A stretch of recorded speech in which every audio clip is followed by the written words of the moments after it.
Let's talk first with Melissa in Illinois. Sure. Melissa, welcome to Hi. Secular Sexuality.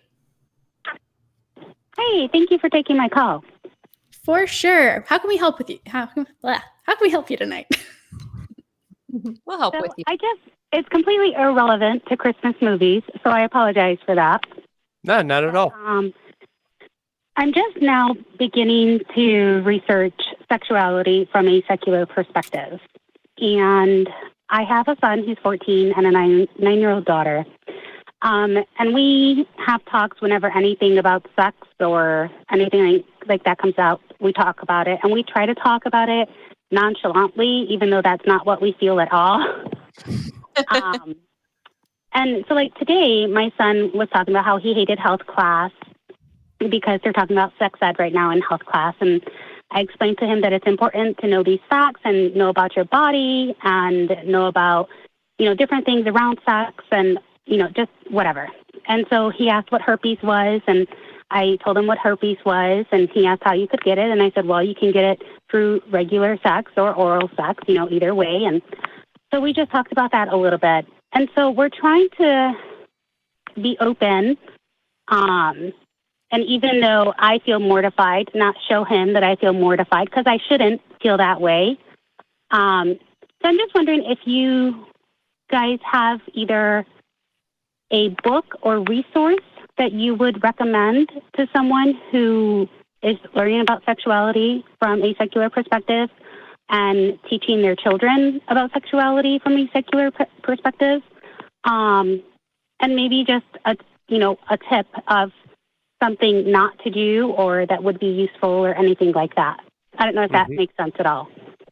Yeah, absolutely. If I can, I'd like to jump here first and just praise you for your efforts. Praise you for the attention that you're paying to this, for some of the philosophies that you're giving us tonight, and just the importance that you're placing on this.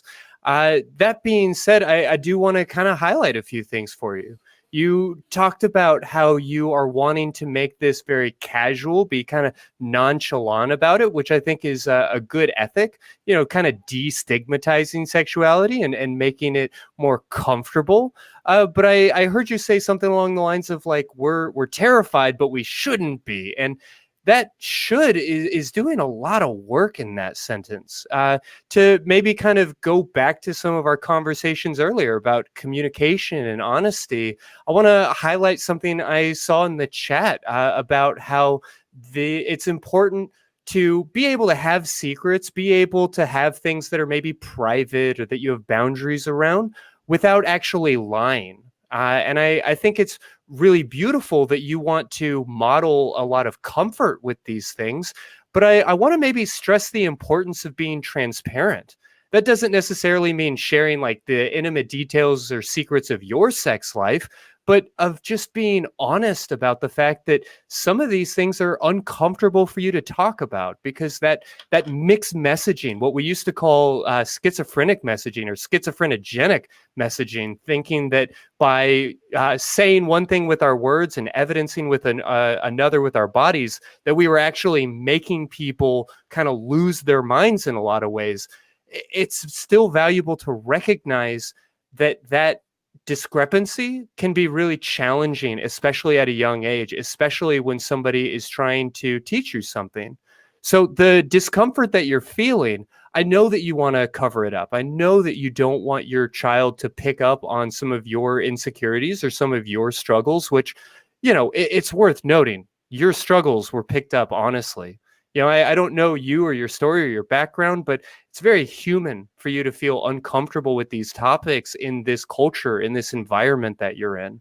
So I know I'm being a little bit long-winded, but I would say that it's okay to model a little bit of transparency and say like, yeah, these things can be awkward to talk about sometimes, and we can laugh at ourselves. We can laugh about how uncomfortable it is, while encouraging that increased level of comfort.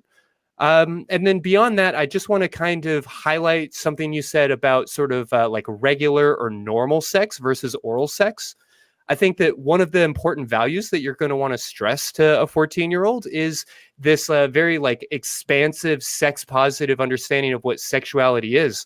Sex is not a penis and a vagina until there's a, male orgasm. Sex is this incredible number of things, and making sure that they understand that oral sex is sex, that anal sex is sex, that these different things are just as valid as like vaginal penetration with a penis is. And then beyond that, I want to really point you towards sex positive families. They're a great organization that we've had on the show before. Sexpositivefamilies.com has a great collection of resources.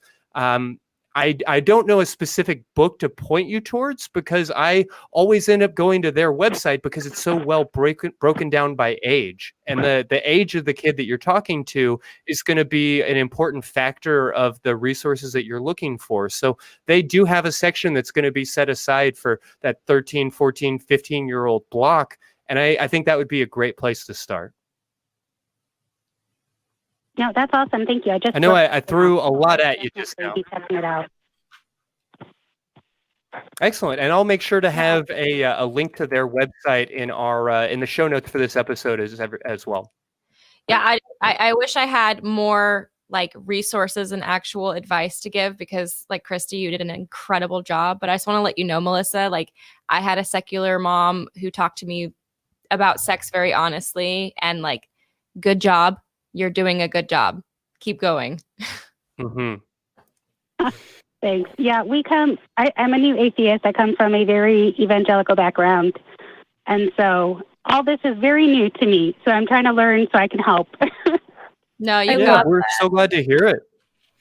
And I would just add on, I think the biggest thing to wrap my mind around when I started coming out of a very regressive and evangelical kind of like, shh, don't talk about sex kind of worldview is the consent piece, right? And that's so important, especially because it's not really talked a lot about even in like a public school. So your kids might learn about how their bodies work and how, bodies work that are different from theirs. But they might not be getting that crucial piece about making sure that you're communicating with a partner and that you are both on the same page and that you're enthusiastic about whatever is happening. So making sure that that always kind of enters the conversation. This should always be a discussion, right? Sex is not something that happens all of a sudden without that planning or without that discussion, right? That it is a process to get to that place. And then even when you're in that place, even when you're having sex, different positions or different experiences or experimenting with this or that should always be negotiated either beforehand or in the moment. So I'd say just in addition to getting all of these technical details right and getting these resources for training your kids how to talk about this and how to think about their own bodies, that consent piece is very important too. Mm-hmm. No, yeah, thank you. I think that's a great point. And we do try, we've always tried to push the consent like in various ways. So, even when we're playing with them or they're playing with each other, my daughter will jokingly say stop, and my son keeps going. And I tell her, stop means stop. So he should stop. And we tell him, if she said stop, regardless of if she looks like she's still having fun, you stop. And she needs to tell you it's okay. And we also do that with, if they're playing something and they change their mind, one of them will get upset because the other one changed their mind.